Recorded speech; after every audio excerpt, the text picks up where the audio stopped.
Hi, നമ്മൾ കൃഷിയൊക്കെ ചെയ്യുന്നതിന് എല്ലാവരും പറയുന്നത് ഒരുപാട് സ്പേസ് വേണം, ഒരുപാട് വളം വേണം, മണ്ണ് വേണം. അത് ഈ ഇലവർഗ്ഗങ്ങൾക്ക് വളം കുറച്ച് മതി, അപ്പോൾ സ്പേസും കുറച്ച് മതി, വേര് വളർച്ച വളരെ കുറവാണ്.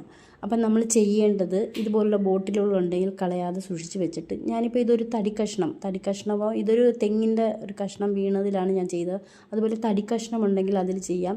അങ്ങനെ എന്തെങ്കിലും നമുക്ക് ഇതുപോലെ ക്യാപ്പ് എടുത്തിട്ട്, കുപ്പിയുടെ ക്യാപ്പ് എടുത്ത് ആണി അടിച്ച് വെച്ചതിന് ശേഷം നമ്മൾ കുപ്പി എടുത്ത് അതിലിങ്ങനെ ഉറപ്പിച്ച് വെക്കുക. രണ്ടായിട്ട് കട്ട് ചെയ്തിട്ട് അതിൽ ഈ ഭാഗം നമുക്കിങ്ങനെ ഉറപ്പിച്ച് വെച്ചതിന് ശേഷം നമുക്ക് അതിൽ പ്രത്യേകം ശ്രദ്ധിക്കണം, ഇതിൻ്റെ അകത്ത് മണ്ണ് നിറയ്ക്കുമ്പോൾ മണ്ണ് മാത്രമായിട്ട് നിറയ്ക്കരുത്. ചകിരിച്ചോറോ മണ്ണും ഒരേപോലെ എടുക്കുക, അതല്ലെങ്കിൽ കരിയില കമ്പോസ്റ്റ് ആക്കിയത് എടുക്കുക. നമുക്ക് നൈട്രജൻ്റെ വളം മാത്രം മതി ഈ ലീഫ് വർഗ്ഗം, അപ്പം ചാണകപ്പൊടി കൂടി കൊടുത്താലും മതി.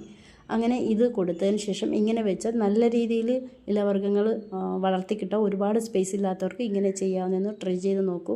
നല്ല രീതിയിൽ നമുക്ക് കൃഷി ചെയ്തെടുക്കാവുന്നതാണ്. അപ്പോൾ ഇതുപോലെ എല്ലാവരും ഒന്ന് ചെയ്ത് നോക്കി. ഫോളോ ചെയ്യാത്തവരെ ഫോളോ ചെയ്യുക, ലൈക്ക് ചെയ്യുക, ഷെയർ ചെയ്യുക.